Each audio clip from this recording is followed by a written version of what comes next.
Assalamualaikum warahmatullahi wabarakatuh. Pada pertemuan ini kita akan membahas materi terkait dengan uang, perbankan, dan pasar keuangan.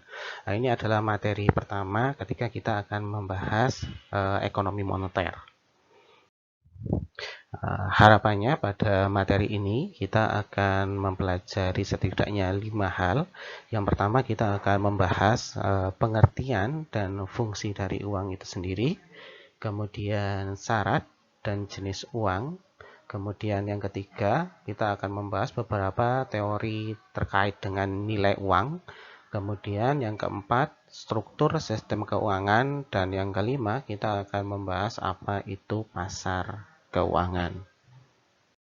Ketika membahas terkait dengan pengertian uang, secara luas, uang itu merupakan alat yang mempermudah seseorang untuk melakukan pertukaran. Sehingga ketika kita berbicara uang, pada hakikatnya uang itu tidak hanya bisa berbentuk uang logam ataupun uang kertas.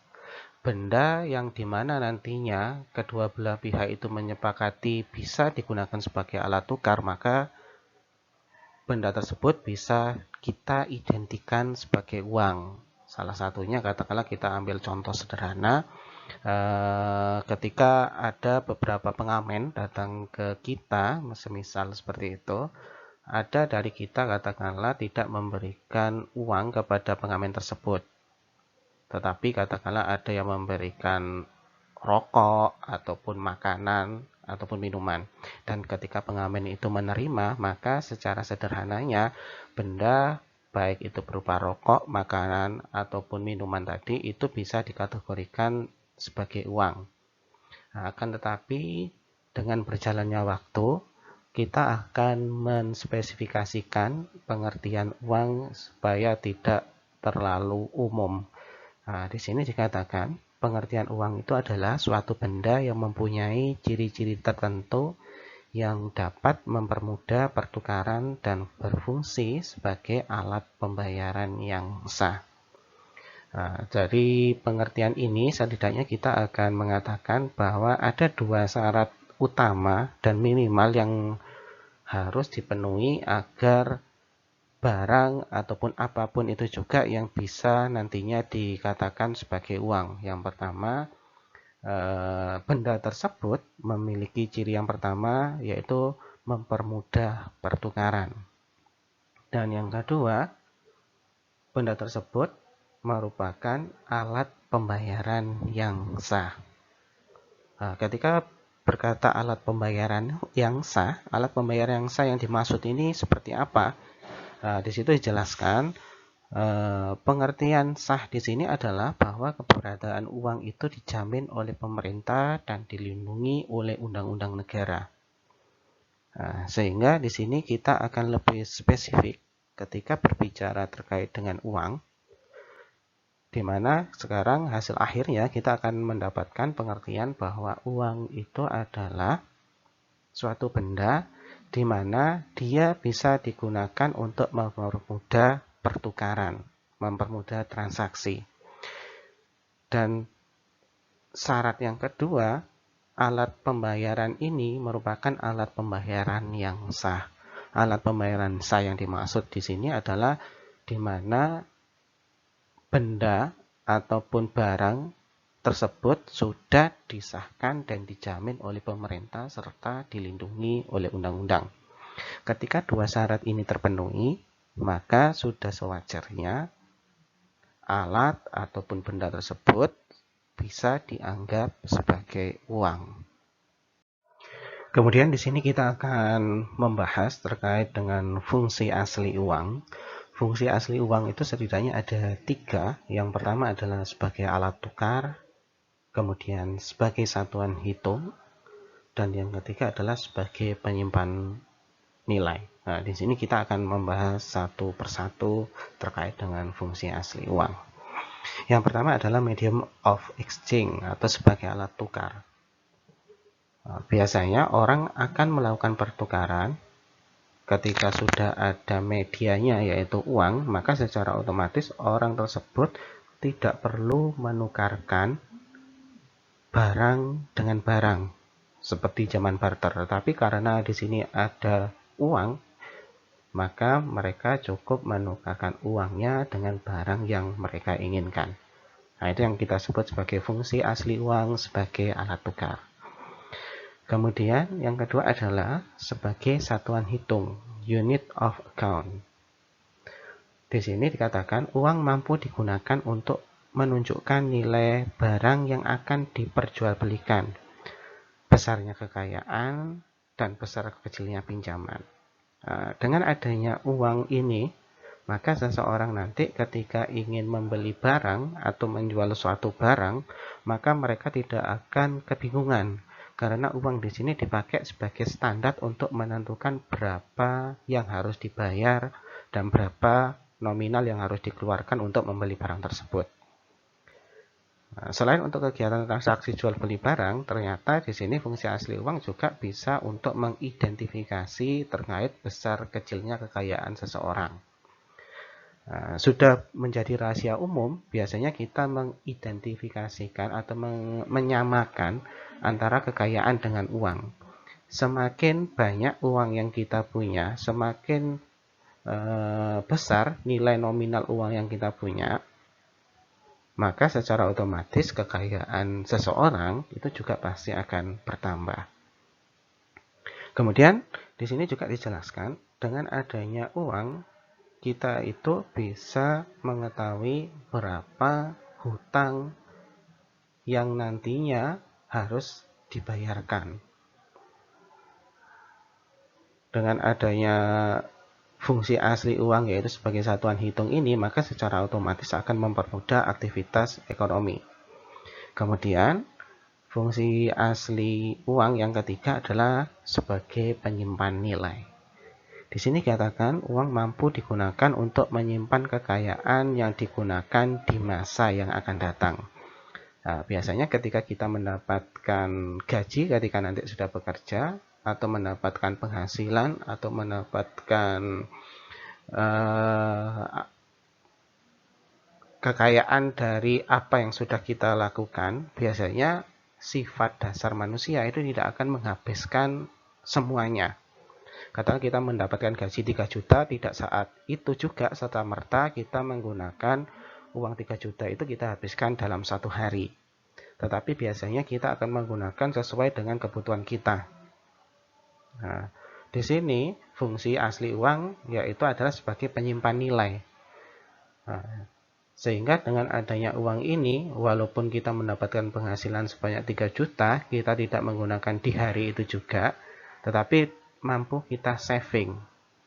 Tetapi di sini ada konsekuensi di mana ketika kita bicara penyimpan nilai, uang itu nilainya bukan setiap harinya, bukan semakin naik, tapi biasanya uang itu nilainya akan semakin turun karena nanti akan digabung atau akan dikonversikan dengan yang namanya inflasi. Ketika inflasi di suatu negara itu mengalami peningkatan, maka secara otomatis nilai uang pasti akan turun. Tetapi kalau inflasi itu terkendali dan makin lama makin turun nilainya, maka biasanya nilai uang akan makin bertambah.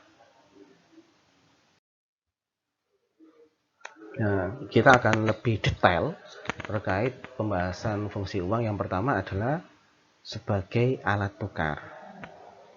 Di poin pertama itu dikatakan penggunaan uang sebagai alat tukar dapat mendorong efisiensi dalam perekonomian karena dapat meminimumkan waktu yang diperlukan dalam transaksi barang dan jasa.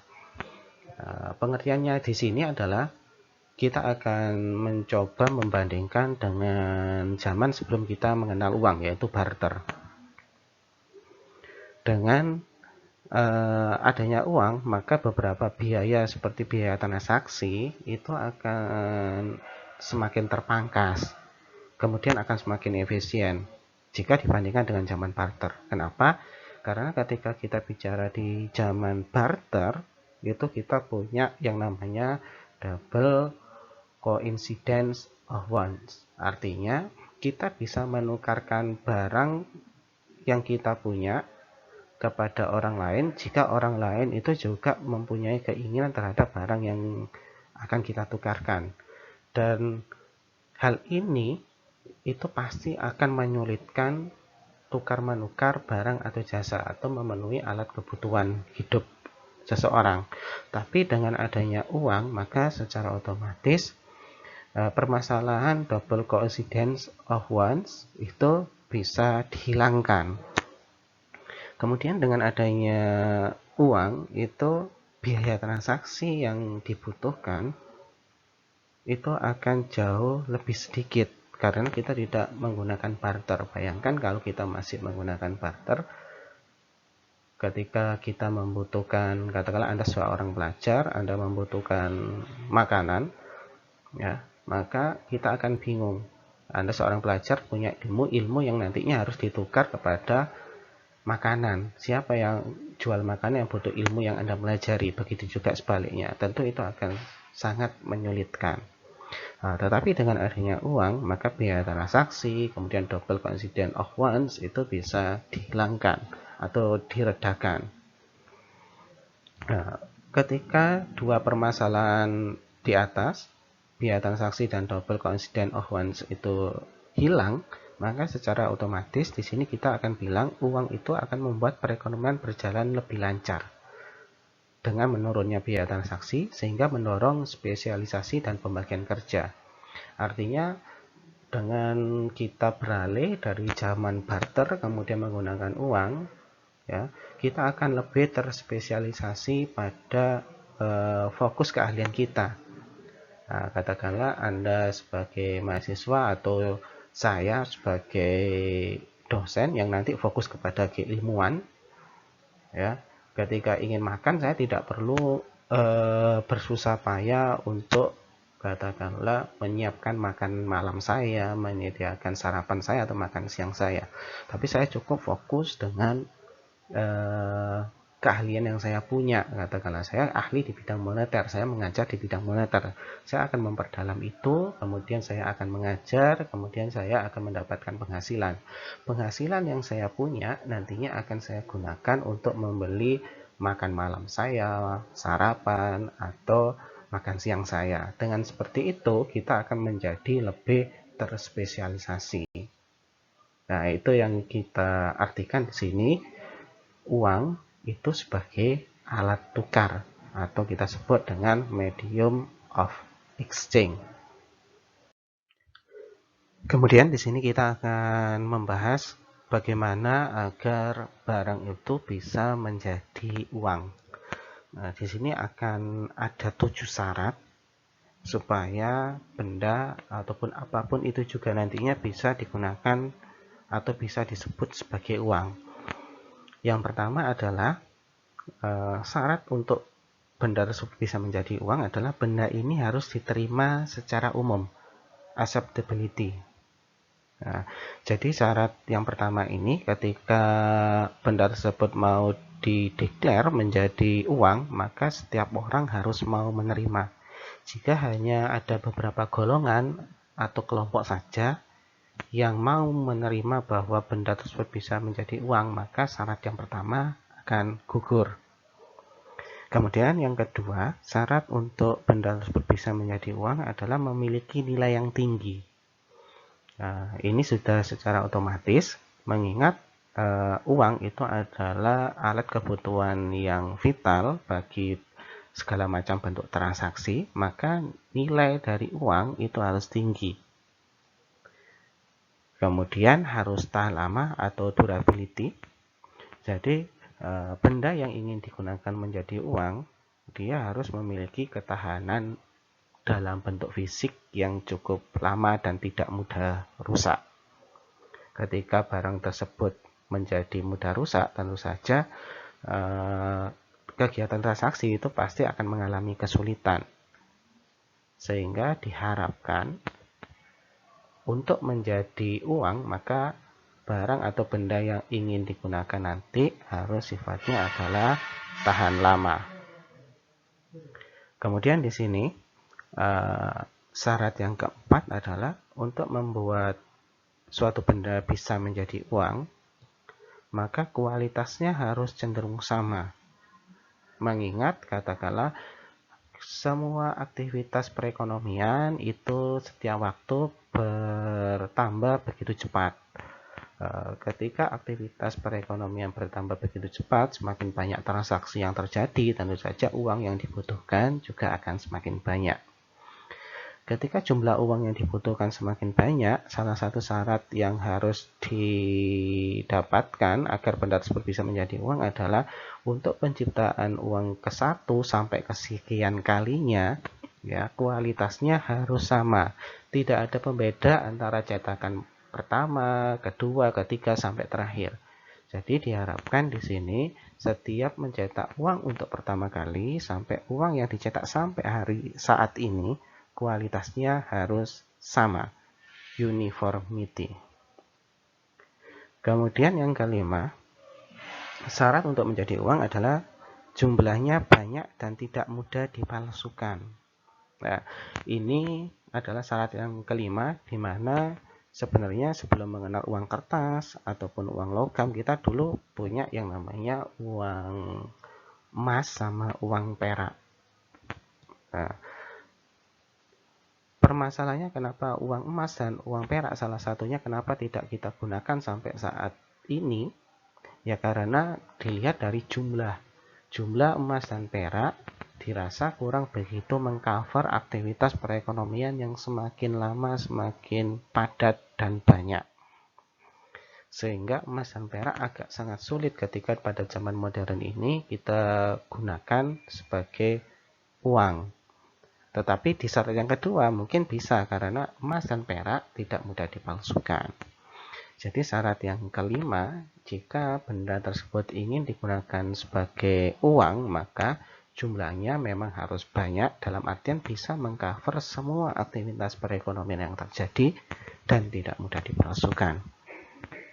Kemudian syarat uang yang keenam adalah jika benda tersebut ingin digunakan menjadi uang, maka benda tersebut harus mudah dibawa kemana-mana. Karena ketika uang tersebut bisa dibawa kemana-mana, itu pasti akan sangat menguntungkan, sangat efisien dalam aktivitas jual beli, perdagangan, atau pembayaran hutang. Nah, mudah dibawa kemana-mana itu bisa kita artikan portable dan mudah dibagi tanpa mengurangi nilai. Ya, jadi ketika kita bicara mudah dibawa kemana-mana, kemudian mudah dibagi, jadi nilai uang itu bisa dipecah menjadi satuan-satuan kecil. Berbeda ketika kita bicara emas ataupun perak. Yang kita tahu, katakan ketika kita bicara emas, ya biasanya emas itu berukuran batangan seperti itu. Itu tidak akan masalah ketika kita melakukan penjualan atau pembelian dalam jumlah besar. Tetapi kalau kita melakukan pembelian atau penjualan dalam skala yang jauh lebih kecil, tentu saja itu cukup merepotkan. Bagaimana cara membagi emas tersebut? Bagaimana cara membagi perak tersebut? Nah, itu adalah syarat yang keenam. Kemudian syarat yang ketujuh, syarat untuk menjadi uang itu adalah memiliki nilai waktu yang cenderung stabil dari waktu ke waktu. Stability of value. Di awal tadi sudah dijelaskan bahwa uang itu memiliki kecenderungan nilainya pasti akan turun, bukan makin lama nilainya makin meningkat, tapi dia punya kecenderungan makin lama makin menurun karena ada unsur inflasi di dalamnya. Akan tetapi kecenderungan yang nilainya makin lama makin menurun ya dari waktu ke waktu yang ditentukan untuk katakanlah uang 100.000 pada zaman sekarang bisa untuk beli 3 baju, tetapi 5 tahun lagi belum tentu uang 100.000 untuk bisa digunakan untuk beli 3 baju, itu kan berarti nilai uangnya turun. Tapi di sini uang kertas sama uang logam itu punya kecenderungan stabil, turunnya tidak terlalu cepat ya, tapi dia turun berdasarkan inflasi yang terjadi. Nah, dari 1 sampai 7 itu adalah syarat yang harus dimiliki agar benda tersebut bisa digunakan sebagai uang. Dan saja dikatakan sebagai uang itu yang pertama tadi sebagai alat pembayaran atau pertukaran yang sah, Kemudian yang kedua memang diakui oleh pemerintah dan disahkan oleh undang-undang. Nah, ketika 7 syarat ini terpenuhi, maka pemerintah juga pasti akan mendukung bahwa benda tersebut bisa digunakan sebagai uang. Kemudian di sini kita akan membahas atau melanjutkan terkait dengan fungsi uang yang kedua, yaitu sebagai satuan hitung. Ya, sebagai satuan hitung atau unit of account, nah, biasanya ketika kita melakukan transaksi penjualan atau pembelian, ketika tidak ada harga atau barcode yang terpampang di barang yang ingin kita jual atau kita beli, itu pasti akan sangat kesulitan. Nah, dengan adanya uang di sini, maka barang atau jasa itu bisa dinilai, bisa dilabelin harganya. Nah, ketika barang atau jasa itu sudah ada nilai labelnya, maka secara otomatis aktivitas jual beli, transaksi itu akan jauh lebih mudah. Nah, penggunaan uang sebagai alat hitung itu dapat menurunkan biaya transaksi dalam perekonomian dengan mengurangi jumlah kombinasi harga-harga. Nah, sederhananya seperti apa? Nah, katakanlah ketika kita ingin membeli apel ataupun jeruk di supermarket, ya, biasanya sudah ada labeling harga di situ. Bayangkan ketika tidak ada labeling harga. Ketika tidak ada labeling harga, maka kita akan mengatakan bahwa apel ataupun jeruk ataupun bahan-bahan atau barang-barang lain yang ingin kita beli di supermarket itu tidak ada labelnya. Tentu saja itu akan sangat menyulitkan, akan bingung kita nantinya. Dengan adanya uang sebagai satuan hitung, kita akan jauh lebih mudah untuk membeli, katakanlah satu apel, dua apel, satu jeruk, tiga jeruk, itu akan jauh lebih mudah. Keuntungan dari fungsi ini semakin besar seiring dengan perekonomian yang semakin rumit. Nah, jadi perekonomian yang semakin berkembang, semakin besar, banyak dan kompleks ini, dengan adanya uang sebagai satuan hitung itu akan lebih mempermudah setiap transaksi yang nantinya akan terjadi. Fungsi ketiga adalah uang itu sebagai alat penyimpan nilai, store of value. Nah, untuk menyimpan nilai uang itu biasanya atau menyimpan hasil dari kekayaan atau penghasilan yang kita punya, itu biasanya individu bisa menyimpan dalam bentuk uang ataupun aset lainnya, ya. Jadi kalau kita punya gaji dari hasil kita bekerja, caranya untuk menyimpan kekayaan yang kita punya itu ada dua cara. Bisa disimpan dalam bentuk uang atau bisa disimpan dalam aset lainnya, seperti saham, obligasi, tanah, rumah, perhiasan. Nah, akan tetapi di sini ketika kita bandingkan, lebih menguntungkan mana disimpan dalam bentuk uang atau disimpan dalam bentuk saham, obligasi, tanah, rumah, perhiasan atau aset lainnya. Ketika kita ingin melihat nilainya, kita orientasinya ke nilai, jelas kekayaan itu atau uang yang kita punya itu akan jauh lebih menguntungkan ketika kita investasikan kepada saham, obligasi, tanah, atau rumah. Karena mereka punya kecenderungan nilai yang naik.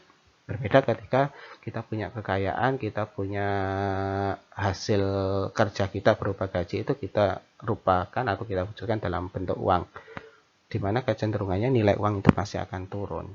Nah, itu ketika kita fokusnya terhadap nilai. Akan tetapi, walaupun kita sudah tahu menyimpan hasil kekayaan kita dalam bentuk saham, obligasi, tanah, rumah itu lebih menguntungkan, tapi kita juga masih memilih menyimpan dalam bentuk uang. Apa alasannya? Alasannya adalah salah satunya adalah ketika kita berbicara uang, uang itu merupakan aset yang paling liquid. Maksudnya aset yang paling liquid itu seperti apa? Kalau kita punya uang, kemudian kita punya kebutuhan secara mendadak dan harus segera dipenuhi, nah, kita bisa menggunakan uang tersebut untuk menukarkan dengan barang atau kebutuhan yang kita punya, yang kita inginkan. Salah satu contohnya adalah katakanlah ketika Anda sakit, kemudian Anda butuh segera ke dokter dan nantinya Anda harus membayar dokter itu atas jasa yang sudah Anda gunakan. Anda berobat, Anda dapat obatnya, Anda harus membayar biaya dokter, maka yang bisa membayar atau bisa memenuhi kebutuhan Anda dengan cepat itu adalah uang, bukan katakanlah saham, obligasi, tanah, rumah. Karena kalau kita membayar menggunakan tanah, rumah, maka secara otomatis prosesnya akan jauh lebih panjang. Anda harus menjual tanah Anda harus menjual rumah Anda harus cari siapa yang bersedia untuk membayar harga yang paling tinggi, seperti itu. Tetapi berbeda ketika kita menggunakan uang. Katakanlah biaya dokternya habis 500.000, maka secara otomatis Anda cukup mengeluarkan uang yang ada di saku atau dompet Anda ya sebanyak 500.000.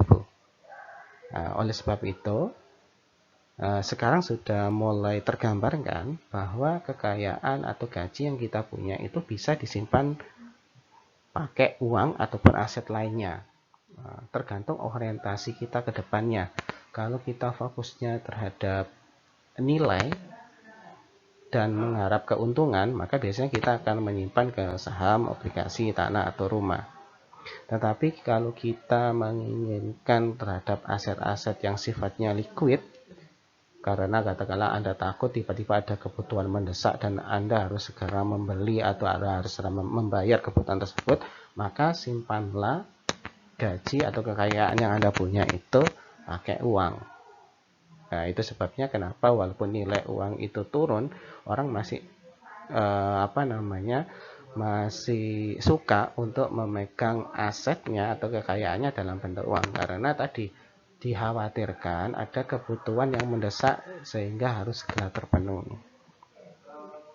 Nah, uang sebagai alat penyimpan nilai itu sangat tergantung pada tingkat harga dan inflasi tadi. Nah, resikonya adalah ketika kita banyak menyimpan uang atau banyak memegang uang, maka secara otomatis kita akan dihadapkan dengan harga dan inflasi. Nah, ketika inflasinya naik, maka berapapun banyaknya uang yang kita punya, maka nilainya pasti punya kecenderungan turun. Nah, kemudian di sini kita akan membahas terkait dengan evolusi sistem keuangan. Ya, jadi sistem pembayaran, ya, sistem uang itu tidak serta-merta seperti yang sekarang kita menggunakan e-money, tapi ada tingkatan atau ada sejarahnya, ada evolusinya. Yang pertama kita mengenal uang komoditas, kemudian uang fiat, cek, pembayaran elektronik, hingga e-money seperti yang kita gunakan seperti saat ini. Oke, selanjutnya di sini kita akan membahas uang komoditas. Ya, jadi di sini ketika kita bicara uang komoditas itu kita akan mengatakan bahwa ada beberapa komoditas yang nantinya bisa digunakan atau bisa disebut sebagai uang. Di poin pertama itu dikatakan setiap objek yang mempunyai nilai yang jelas bagi setiap orang bisa menjadi kandidat untuk menjadi uang, dan pilihan yang lazim adalah logam seperti emas dan kemudian disebut dengan uang komoditas. Jadi ketika kita bicara uang komoditas, ya, pada zaman dulu sebelum orang mengenal uang kertas, maka masyarakat itu menggunakan logam mulia seperti emas itu sebagai pengganti uang, atau emas itu kita sebut sebagai uang pada zaman dulu. Sehingga ketika kita memiliki emas atau cadangan emas yang cukup banyak, maka secara otomatis bisa diartikan orang tersebut memiliki uang dalam jumlah yang banyak pula, kekayaannya juga akan semakin meningkat. Ya, uang komoditas ini berfungsi sebagai alat tukar yang hampir semua masyarakat saat itu mengiyakan atau mengapprove bahwa emas itu merupakan salah satu media untuk pembayaran atau alat transaksi. Nah, untuk menjadi uang komoditas, ya, untuk menjadi uang komoditas di sini ada beberapa syarat. Jadi katakanlah emas itu bisa disebut sebagai uang komoditas karena dia katakanlah memenuhi 4 kriteria utamanya. Syaratnya apa? Yang pertama di situ dikatakan barang tersebut dapat diterima dan dibutuhkan semua orang. Nah, ketika kita bicara logam mulia yaitu emas, dari dulu sampai sekarang kita akan sependapat bahwa ketika kita melakukan pembayaran menggunakan emas, maka tidak ada satupun orang yang menolaknya. Syarat pertama pasti akan terpenuhi. Kemudian syarat yang kedua, barang tersebut dapat ditukarkan kepada siapa saja. Nah, katakanlah ketika kita ingin membeli barang-barang kebutuhan kita, ya, kemudian kita bisa membayarnya dengan menggunakan emas atau perak, dan orang tersebut mau menerimanya, maka secara otomatis emas itu bisa dikategorikan sebagai uang komoditas. Nah, kemudian yang ketiga, dia harus punya nilai yang tinggi. Nah, kita tidak akan lagi memperdebatkan ketika kita bicara emas atau perak, jelas nilainya pasti akan tinggi. Begitu juga syarat yang keempat, yaitu tahan lama. Ketika kita bicara emas atau logam lainnya, itu merupakan benda yang sifatnya tahan lama.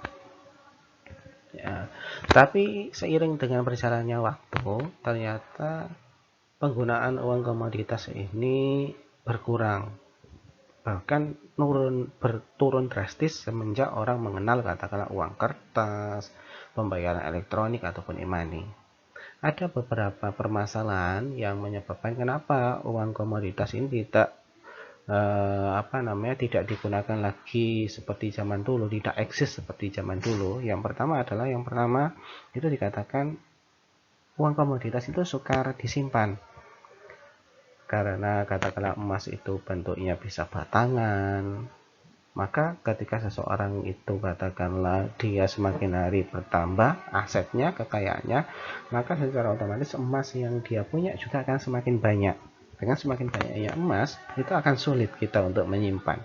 Rasa tidak aman itu pasti akan muncul. Berbeda ketika kita bicara di zaman modern seperti ini, seberapa banyak uang yang Anda punya sekarang biasanya tidak memerlukan tempat penyimpanan khusus, karena kita menggunakan electronic money. Katakanlah bisa kita tabung dan segala macamnya. Kemudian nilai barang tidak tetap. Nah, emas itu juga pasti mengalami fluktuasi, ada kalanya naik, ada kalanya turun nilainya. Kemudian kesulitan ketiga, ketika kita bicara alat pembayaran sekarang harus menggunakan emas katakanlah, maka emas itu kan sifatnya sukar dibawa kemana-mana. Kalau alat pembeliannya dalam jumlah kecil, mungkin emas yang kita butuhkan cuma sedikit. Tapi bayangkan ketika kita sudah melakukan aktivitas ekspor impor, di mana barang yang kita jual atau yang kita beli itu cukup besar, cukup banyak. Maka secara otomatis emas yang disediakan juga harusnya cukup banyak juga. Tentu itu akan sangat menyulitkan dalam aktivitas pembayaran nantinya, karena sulit untuk dibawa kemana-mana. Nah, kemudian kebanyakan uang barang, ya, uang komoditas itu tidak tahan lama. Nah, kalau emas mungkin dia bisa tahan lama, tapi ada beberapa komoditas yang biasanya digunakan sebagai pengganti uang. Katakanlah tadi kita bisa sebutkan rokok, makanan, minuman, daging. Nah, ketika kita menyebutkan hal-hal itu, maka barang tersebut kan sifatnya tidak tahan lama. Kemudian yang kelima, sukar dibagi menjadi bagian kecil. Ini berlaku juga untuk emas ataupun barang-barang lainnya. Ketika kita bicara emas, katakanlah kita punya emas seberat 1 kilo dalam bentuk batangan. Itu mungkin bisa kita gunakan untuk membeli rumah, membeli motor, itu bisa. Tapi katakanlah di suatu saat kita ingin beli makan siang. Nah, bagaimana? Masa mau kita bayar dengan emas yang beratnya 1 kilo tersebut? Kan secara otomatis harus dirubah menjadi bagian-bagian kecil, dan itu sangat menyulitkan. Sehingga uang komoditas yang semula eksis di zamannya banyak digunakan, maka seiring berjalannya waktu, semakin maju teknologi dan era semakin modern, kegiatan aktivitas ekonomi semakin berkembang dan bertambah crowded, maka uang komoditas ini perlahan mulai ditinggalkan. Setelah beralih dari uang komoditas tersebut yang dianggap katakanlah kurang begitu fleksibel dalam aktivitas perekonomian, maka di sini muncul yang namanya uang fiat atau mata uang kertas. Nah, di poin pertama itu dikatakan fiat money, yaitu uang kertas yang dikeluarkan oleh pemerintah sebagai alat pembayaran yang sah. tetapi dapat dikonversikan ke dalam bentuk koin atau logam berharga. Nah, jadi di sini setelah ada migrasi dari penggunaan komoditas sebagai uang diganti menjadi uang kertas. Nah, di sini ketika seseorang itu memiliki uang kertas atau uang fiat, itu bisa digunakan sebagai alat untuk transaksi, pembayaran, kemudian jual beli dan segala macamnya. Nah, dengan adanya uang fiat ini tentu saja sangat mempermudah daripada penggunaan uang komoditas sebelumnya. Nah, di zaman ini juga uang kertas ini juga bisa diganti atau ditukarkan atau dikonversikan kepada logam berharga. Katakanlah kita tidak begitu suka menggunakan uang kertas, tapi kita punya uang kertas. Nah, di zaman ini kita juga bisa mengkonversikan, artinya saya tukarkan uang kertas saya dengan uang komoditas, katakanlah berupa emas ataupun perak, itu diperbolehkan pada penggunaan uang fiat ini. Nah, kelemahan dari mata uang kertas dan koin ini adalah karena dalam bentuk kertas ataupun dalam bentuk koin yang ukurannya kecil, maka secara otomatis mudah dicuri, ya. Jadi mudah hilang, mudah dicuri. Berbeda seperti uang komoditas tadi, katakan kalau kita punya emas karena bentuknya atau wujud barangnya itu lebih besar daripada uang kertas, mungkin akan sulit untuk mencurinya, apalagi dalam jumlah besar. Tetapi ketika kita bicara uang kertas, itu akan jauh lebih mudah dicuri dan kurang aman. Kemudian kelemahan selanjutnya adalah cukup mahal untuk dibawa dalam jumlah yang besar karena tumpukan yang banyak. Ini sebenarnya sama seperti kasus pada uang komoditas, ya, di mana ketika kita ingin melakukan transaksi dalam jumlah yang cukup besar, baik uang komoditas ataupun uang kertas, semakin banyak transaksi yang kita lakukan yang nominalnya membutuhkan uang cukup banyak, maka secara otomatis uang kertas yang dibawa juga harus cukup banyak. Dan biasanya ketika semakin banyak uang kertas yang kita bawa cukup besar, maka secara otomatis, ya, biaya transaksi juga akan nantinya membengkak. Itu ada beberapa permasalahan terkait kita bicara uang fiat atau mata uang kertas. Nah, kemudian masyarakat mulai beralih sistem pembayaran jual beli ataupun pembayaran hutangnya yang semula dari komoditas, uang komoditas beralih ke uang kertas, kemudian beralih ke cek. Dengan menggunakan cek ini, ya, permasalahan yang kedua tadi, ketika katakanlah permasalahan kedua yang dialami oleh uang komoditas sama uang kertas adalah ketika Anda melakukan transaksi dalam jumlah besar, maka Anda juga harus membawa uang kertas dalam jumlah yang cukup banyak pula. Anda harus membawa, kalau kita bicara uang komoditas, Anda harus membawa barang yang cukup banyak pula. Nah, tetapi hal itu mulai dihilangkan ketika kita menggunakan cek. Berapapun besarnya nilai transaksi yang kita lakukan, dengan menggunakan cek, kita mungkin hanya butuh satu lembar saja. Ya. Karena cek di sini kita artikan adalah cek adalah suatu instruksi dari Anda ke bank untuk mengirim uang ke rekening Anda ke rekening orang lain, ketika orang tersebut menyetorkan cek yang akan diterima. Jadi sistem pembayarannya hanya katakanlah menggunakan satu kertas saja, tergantung berapa yang diisikan di nominal kertas tersebut. Nah, dengan demikian, ya, dengan adanya cek, pembayaran itu akan jauh lebih murah dan menurunkan biaya transportasi, serta pasti akan jauh lebih efisien. Nah, dengan pembayaran menggunakan cek, dapat menuliskan berapapun jumlahnya. Jadi mau 1 juta, 100 juta, 1 miliar, 1 triliun, ya sudah cukup dengan satu cek, selembar cek saja sudah cukup.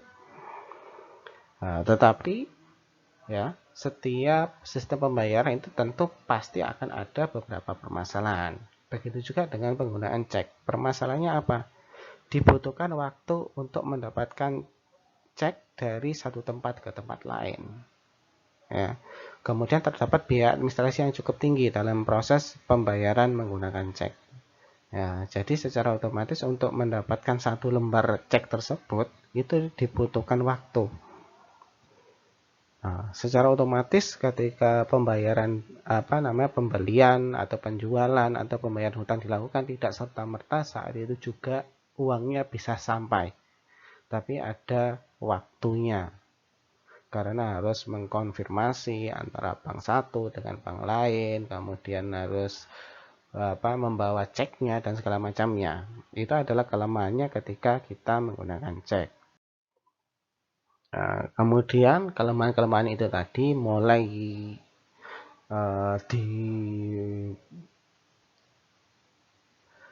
diperbaiki, ya, yaitu menggunakan yang namanya pembayaran secara elektronik. Ya. Pembayaran elektronik ini tentu kita tidak bisa menafikan dari perkembangan teknologi yang ada. Kemudian dengan adanya internet, teknologi itu akan semakin menunjang sistem pembayaran elektronik. Ya, dengan adanya pembayaran elektronik, maka kita dapat menghemat waktu dan biaya transaksi. Nah, seperti di 3 jenis pembayaran sebelumnya yang cukup menyulitkan, katakanlah ada biaya transaksi, kemudian ada jeda waktu yang harus ditunggu. Nah, dengan pembayaran secara elektronik ini, semua permasalahan di 3 skim pembiayaan sebelumnya, sistem pembayaran sebelumnya itu mulai hilang.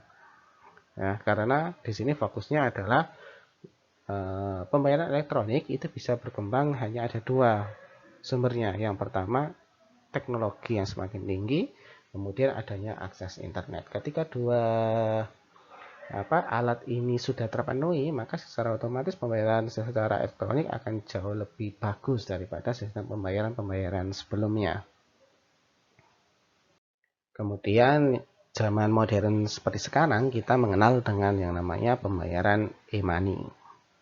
Ya, pembayaran e-money ini menggantikan pembayaran tunai menjadi pembayaran dalam bentuk elektronik. Ya, jadi Anda pesan di beberapa marketplace, kemudian membayarnya hanya menggunakan transfer tanpa kasih cash kepada penjual atau pembelinya, itu adalah kategori pembayaran melakukan e-money. Nah, pembayaran e-money ini jelas ada tahapannya.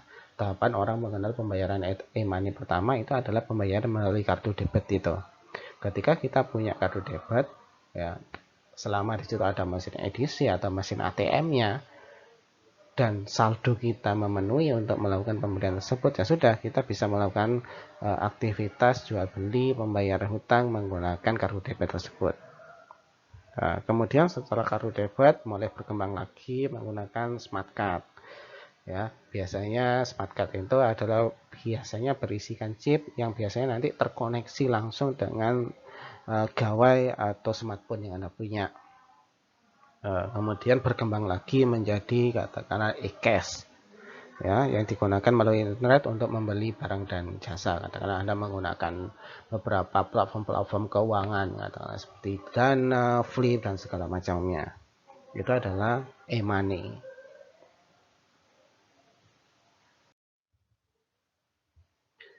Kemudian di sini kita akan membahas apa itu agregat moneter, ya. Ketika kita bicara moneter, kita bicara uang, sebenarnya uang itu akan dibagi menjadi 3. Ya, ada M1, M2, M3. Di sini kita ketika bicara agregat moneter, kita akan membahas 2 saja, yaitu M1 dan M2. Apa itu M1? Apa itu M2? Ketika kita bicara M1, itu adalah pengukuran uang yang paling sempit dan memiliki tingkat likuiditas yang sangat tinggi. Ya, jadi ketika kita bicara M1, apa wujudnya M1 itu? Ya uang kertas sama uang logam, rekening koran, cek jalan, itu adalah M1. Di mana M1 ini punya pengertian adalah uang yang paling liquid. Artinya uang yang paling liquid itu uang yang bisa dengan sangat mudah kita tukarkan untuk membeli atau untuk membeli barang atau kebutuhan yang kita punya, yang kita mau. Katakanlah kita ingin makan, atau Anda ingin beli baju, Anda ingin membeli handphone, ataupun laptop. Nah, ketika kita punya uang kertas ataupun uang logam yang kita masukkan dalam M1 ini, kita akan bisa dengan mudah untuk membeli barang-barang tersebut. Itu yang kita sebut likuiditas tadi. Barang atau uang yang sifatnya barang liquid bisa dengan sangat mudah ditukarkan dengan barang lainnya. Kemudian di sini yang selanjutnya adalah M2. Nah, M2 itu adalah gabungan antara M1 plus aset lainnya yang mudah dicairkan. Katakanlah di situ apa contohnya? Ada deposito, ada reksadana, tabungan, deposito berjangka. Nah, kalau kita bicara tingkat likuiditasnya, jelas M1 akan jauh lebih liquid daripada M2. M2 ini tidak seliquid M1. Nah, maksudnya gimana? Jadi kalau kita bicara M2 tadi adalah salah satu contohnya adalah rekening deposito. Nah, kita punya deposito, katakanlah 100 juta. Kemudian kita ingin membeli makan siang. Tidak serta-merta uang yang ada di deposito itu bisa kita gunakan untuk membeli makan siang, atau membeli baju, atau membeli mobil. Karena ada proses yang harus dilewati untuk bisa mencairkan deposito tersebut menjadi uang. Nah, jadi yang membedakan antara M1 dan M2 ya, itu adalah terkait dengan likuiditasnya. Kalau M1 mudah dicairkan sewaktu-waktu dibandingkan ketika kita menggunakan M2. Selanjutnya di sini akan dibahas teori terkait dengan nilai uang. Yang pertama adalah teori uang statis. Teori uang statis ini setidaknya menjawab 3 pertanyaan, yaitu apakah sebenarnya uang itu, kemudian mengapa uang itu ada harganya, dan yang terakhir mengapa uang itu harus beredar. Kemudian teori uang statis ini ada 4 teori yang mendasari. Yang pertama adalah teori metalisme. Nah, teori metalisme ini berbicara bahwa uang itu bersifat barang. Nilainya tidak dibuat-buat, melainkan sama dengan nilai logamnya yang dihasilkan uang. Nah, teori metalisme ini erat kaitannya dengan teori di mana kita kaitkan uang komoditas, yaitu antara emas dan perak. Uang komoditas dan teori metalisme ini cukup berkaitan. Semakin tinggi kadar emasnya, maka semakin tinggi nilai akan uangnya. Kemudian dilanjutkan dengan teori konvensi, yaitu perjanjian. Di situ dijelaskan bahwa uang dibentuk atas dasar pemufakatan masyarakat untuk mempermudah pertukaran. Pada teori konvensi ini ada suatu pemufakatan atau persetujuan yang ada dalam suatu masyarakat di suatu lingkungan di mana mereka menyepakati bahwa ada barang atau alat yang nantinya difungsikan sebagai uang untuk mempermudah pertukaran. Nah, tentu saja barang atau alat yang digunakan ini bermacam-macam tergantung dari kesepakatan. Katakanlah di penjara misalnya ada pengganti uang, yaitu katakanlah rokok. Kemudian ada beberapa metode-metode lain atau barang-barang lain yang nanti bisa digunakan sebagai pengganti uang, tetapi berdasarkan pemufakatan atau musyawarah dari masyarakat yang menggunakannya. Kemudian adalah teori nominalisme, ya, yaitu uang diterima berdasarkan nilai daya belinya. Nah, di sini dianggap alat atau barang itu bisa digunakan sebagai pengganti uang dilihat berdasarkan berapa kemampuan daya belinya. Semakin berharga barang yang digunakan sebagai pengganti uang, maka tentu saja nilai daya belinya juga akan semakin tinggi. Kemudian yang terakhir dari teori statis itu adalah teori negara. Di sini dikatakan uang bernilai karena ada kepastian dari negara berupa undang-undang, pembayaran yang sudah disahkan. Nah, teori negara ini, maka di sini negara menunjuk barang ataupun alat yang nantinya bisa digunakan sebagai alat pembayaran yang sudah dikuatkan dengan adanya undang-undang.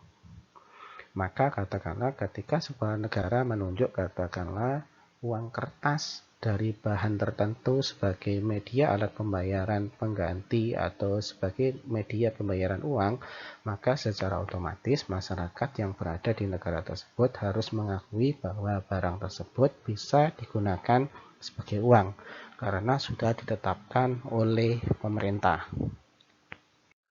Selanjutnya adalah teori nilai uang dilihat dari teori nilai dinamis.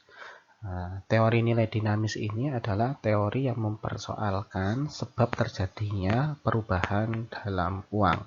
Terkadang uang bisa berubah, nilainya bisa jauh lebih tinggi atau jauh lebih rendah, bisa juga berubah kuantitasnya, bisa jauh lebih banyak atau ada kalanya bisa berubah jauh lebih sedikit. Teori nilai uang dinamis ini terpecah menjadi 4 bagian. Yang pertama adalah teori kuantitas.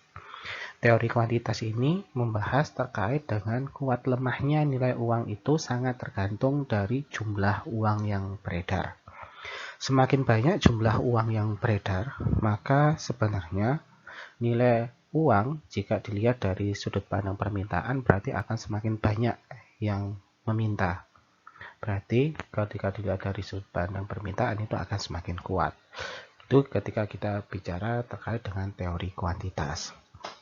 Kemudian dilihat yang kedua adalah teori kualitas. Teori kualitas ini memasukkan unsur kecepatan peredaran uang, barang, dan jasa sebagai faktor yang mempengaruhi nilai uang. Sehingga di teori kualitas ini akan berbicara semakin cepat peredaran uang yang terjadi di suatu negara, tentu saja akan diikuti oleh kecepatan peredaran barang dan jasa. Semakin banyak barang dan jasa yang dihasilkan, kemudian yang ditransaksikan, maka secara otomatis peredaran uang yang terjadi di suatu negara tersebut juga akan semakin tinggi. Ketika peredaran uang semakin cepat, tentu saja nilai uang yang ada yang digunakan sebagai alat transaksi untuk pembayaran ataupun penjualan, pembelian ataupun pelunasan hutang itu juga akan semakin tinggi. Jadi semakin sering uang itu digunakan dalam suatu perekonomian, maka nilainya juga akan semakin tinggi. Kemudian yang ketiga adalah teori persediaan kas. Di sini dalam teori ini dilihat jumlah uang yang tidak dibelikan barang-barang. Tentu saja seperti yang kita bahas di sebelumnya, pendapatan yang kita punya tentu saja tidak semuanya langsung digunakan untuk aktivitas konsumsi membeli barang atau jasa. Sebagian besar disimpan atau kita saving. Teori ini berkaitan dengan hal tersebut. Jadi uang dilihat dari berapa banyak uang yang tidak digunakan untuk aktivitas jual beli barang atau jasa. Kemudian yang keempat adalah teori ongkos produksi. Teori ongkos produksi ini menyatakan bahwa nilai uang dalam peredaran itu berasal dari logam. Dan uang itu dipandang sebagai barang. Teori ongkos produksi ini hampir sama seperti kalau kita membahas uang komoditas, di mana uang itu berasal memang dari logam. Logam itu sendiri nantinya akan dipisah antara logam emas ataupun perak ataupun campurannya. Semakin semakin tinggi nilai logamnya, tentu saja nilai uangnya juga akan ikut naik. Maka itu disebut dengan teori ongkos produksi. Sekarang kita akan beralih kenapa kita harus mempelajari pasar keuangan. Sebelum kita menjawab pertanyaan ini, kita akan berbicara apa itu pasar keuangan. Di sini dikatakan bahwa pasar keuangan itu adalah pasar yang memindahkan dana dari pihak-pihak yang mempunyai kelebihan dana ke pihak-pihak yang membutuhkan dana. Nah, jadi fungsi dari pasar uang itu dibuat adalah untuk menjadi lembaga intermediasi bagi orang yang kelebihan dana dan bagi orang yang kekurangan dana. Di mana orang yang kelebihan dana itu tentu saja akan berusaha gimana caranya uang yang mereka punya itu mampu menguntungkan. Supaya mampu menguntungkan dan berguna tentunya dalam aktivitas kegiatan ekonomi, tentu saja pihak-pihak yang memiliki kelebihan dana tersebut nantinya akan meminjamkan kepada orang yang membutuhkan sejumlah dana. Katakanlah perusahaan yang ingin memperlebar usahanya, maka dia butuh para investor. Nah, di mana mereka bertemu? Bertemunya antara orang yang kelebihan dana dan orang yang kekurangan dana itu bertemu di pasar keuangan. Pasar keuangan yang berfungsi dengan baik itu nantinya akan tentu saja mendukung pertumbuhan ekonomi yang tinggi, pertumbuhan ekonomi yang bagus. Tetapi ketika negara tersebut memiliki pasar keuangan yang jelek, iklimnya kemudian tidak bergerak secara optimal pasar keuangannya, tentu saja ekonominya juga tidak akan berjalan seperti apa yang diinginkan, yaitu perekonomian yang bergerak tinggi dan cepat. Sehingga di sini masing-masing negara harus menjaga pasar keuangannya agar tetap bergerak dan tumbuh. Kalau kinerja pasar keuangan itu buruk, di sini dikatakan ketika kinerja keuangan buruk di salah satu negara, maka sebenarnya itu adalah salah satu indikator negara tersebut masih tetap miskin. Nah, jadi di sini kita juga dapat menyimpulkan salah satu indikator kenapa suatu negara itu masih tetap miskin. Salah satu indikator atau penyebabnya adalah karena negara tersebut tidak bisa memanage pasar keuangannya dengan baik. Karena di situ mereka tidak bisa menjembatani antara orang yang kelebihan dana dengan orang yang kekurangan dana. Sehingga di sini tidak ada hubungan imbal balik antara kedua belah pihak. Kemudian di sini ada pasar obligasi dan suku bunga. Nah, pasar keuangan itu punya beberapa pasar-pasar derivatif. Salah satunya adalah pasar obligasi. Nah, obligasi di sini apa? Jadi obligasi itu merupakan sekuritas hutang yang menjanjikan pembayaran secara periodik untuk periode tertentu. Nah, jadi pasar obligasi ini biasanya obligasi itu diterbitkan oleh perusahaan atau pemerintah di mana mereka ingin memperlebar skala bisnisnya, memperlebar investasinya, yaitu dengan cara membuat obligasi, yaitu dengan cara meminjam, yang nantinya seseorang yang nanti mau membeli obligasi akan diberi keuntungan yang berupa suku bunga. Nah, suku bunga di sini adalah biaya pinjaman atas harga yang dibayarkan untuk dana pinjaman tersebut. Sehingga ketika kita membeli obligasi, ya, sudah dipastikan ketika obligasi itu terlebih berasal dari obligasi milik pemerintah, kita akan mendapatkan keuntungan yang kita sebut berupa suku bunga. Nah, jadi untuk meminjam sejumlah dana, di sini ketika kita bicara pasar keuangan itu tidak harus melalui perbankan saja, tapi bisa melalui salah satunya adalah pasar obligasi ini bagi pemerintah atau perusahaan-perusahaan yang membutuhkan kucuran dana untuk melakukan investasi. Nah, selain menggunakan pasar obligasi, bisa juga yang lebih sering kita dengar adalah pasar modal. Nah, pasar modal ini tentu saja yang dimainkan adalah saham. Nah, saham ini menunjukkan bagian kepemilikan di dalam suatu perusahaan. Ya, jadi ketika kita membeli saham, maka secara otomatis ya, kita itu memperoleh kepemilikan dari beberapa bagian perusahaan yang kita miliki, dan biasanya besarnya tergantung dari berapa persen saham yang bisa kita beli. Saham adalah sekuritas yang merupakan sebuah klaim atas laba dan aset perusahaan. Jadi ketika kita katakanlah membeli saham perusahaan X, maka secara otomatis kita bisa mengklaim laba yang nanti didapatkan oleh perusahaan X beserta aset perusahaan yang ada di perusahaan X.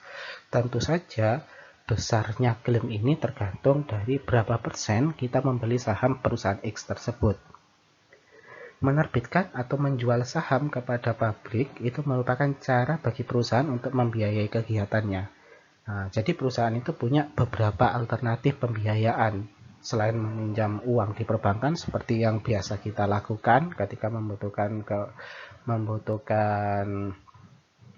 modal, bisa juga tadi lewat pasar obligasi, bisa juga lewat menjual saham. Nah, di sini dikatakan semakin tinggi saham dari sebuah perusahaan, berarti perusahaan tersebut akan memperoleh dana yang lebih besar, yang nanti dapat digunakan untuk membeli fasilitas dan peralatan untuk investasi ke depannya. Semakin saham itu terjual dengan harga yang tinggi, maka secara otomatis perusahaan-perusahaan juga akan mendapatkan dana dari si pembeli saham tersebut juga tinggi. Tetapi ketika saham itu bernilai rendah, maka perusahaan yang bersangkutan juga pasti akan mendapatkan dana yang rendah. Nah, selanjutnya ada yang kita sebut dengan pasar valuta asing. Apa itu pasar valuta asing? Nah, pasar valuta asing ini biasanya menghubungkan pembayaran antar suatu negara. Ya, untuk mentransfer dana dari suatu negara ke negara lain itu perlu adanya konversi. Katakanlah kita membeli barang dari Malaysia atau sebaliknya orang Malaysia membeli barang dari Indonesia, tentu saja mata uang yang digunakan itu berbeda. Perlu adanya konversi. Katakanlah kita membeli barang dari Malaysia, maka seharusnya pembayaran kita adalah menggunakan ringgit. Begitu juga orang Malaysia membeli barang ke Indonesia, seharusnya mereka melakukan pembayaran menggunakan rupiah bukan ringgit. Untuk fasilitas menjembatani mengkonversi mata uang dari rupiah ke ringgit atau ringgit ke rupiah, maka ada yang namanya pasar valuta asing. Nah, jadi pasar valuta asing ini adalah tempat di mana konversi tersebut dilaksanakan sehingga dapat menjadi alat pergerakan dana antar negara. Nah, sehingga ketika kita melakukan aktivitas ekspor impor atau pembelian atau penjualan barang dari luar negeri, tentu saja kita membutuhkan pasar valuta asing. Nah, sehingga pasar valuta asing ini sederhananya adalah mempermudah kita dalam melakukan aktivitas jual beli atau membayar sesuatu, baik itu berupa hutang ataupun yang lainnya, ketika kita ingin membayar tetapi mata uangnya berbeda, perlu ada konversi. Nah, maka sebab itu perlu ada yang namanya pasar valuta asing. Nah, kemudian ada bank dan lembaga lainnya. Nah, secara umum kita sudah sangat mengenal apa itu bank dan lembaga keuangan lainnya. Nah, bank ini adalah suatu lembaga yang dia biasanya adalah lembaga yang menerima simpanan dan membuat pinjaman. Apa maksudnya? Jadi bank itu dia berfungsi sebagai penerima simpanan. Jadi siapa yang ingin menabung, maka mereka punya kecenderungan untuk lari ke perbankan. Nah, mengapa harus lari ke perbankan? Karena bank menawarkan berupa yang namanya suku bunga. Secara otomatis ketika bank itu hanya bergerak dari satu sisi saja, hanya menerima simpanan, tentu saja bank akan mengalami kerugian. Karena mereka bertugas untuk menyimpan dana dari nasabahnya, kemudian mereka juga punya kewajiban untuk memberi berupa suku bunga ataupun bagi hasil nantinya. Nah, supaya tidak mengalami kerugian, maka dibuka sisi yang kedua, yaitu bank juga harus bisa membuat pinjaman. Artinya, uang yang sudah terkumpul di lembaga bank tadi, maka sudah seharusnya bank itu juga bisa menyalurkan pinjaman kepada orang yang membutuhkan. Nah, keuntungan yang diperoleh dari bank itu biasanya adalah salah satunya adalah selisih antara bunga pinjaman dan bunga tabungan. Tentu saja bunga pinjaman nilainya harus jauh lebih tinggi daripada bunga simpanan. Nah, kemudian bank itu boleh kita anggap sebagai lembaga perantara keuangan terbesar dalam perekonomian. Ketika katakanlah kita tidak berbicara terkait obligasi, saham, atau pasar valuta asing. Karena ketika kita bicara ketika pasar itu tadi, biasanya transaksi yang kita gunakan itu nominalnya cukup tinggi. Tapi ketika kita bicara bank, maka biasanya nominalnya secara mayoritas ada di bawah ketiga pasar tadi. Dalam perkembangannya, lembaga keuangan ini semakin bertambah. Jadi ketika kita bicara lembaga keuangan, kita tidak akan bicara bank itu sendiri, bank komersial itu sendiri, tetapi ada beberapa perusahaan lembaga keuangan lainnya. Salah satunya kita bicara ada asuransi, pendanaan, dana pensiun, reksadana, ataupun bank investasi. Demikian materi terkait dengan apa itu uang, perbankan, dengan lembaga keuangan. Terima kasih. Wassalamualaikum warahmatullahi wabarakatuh.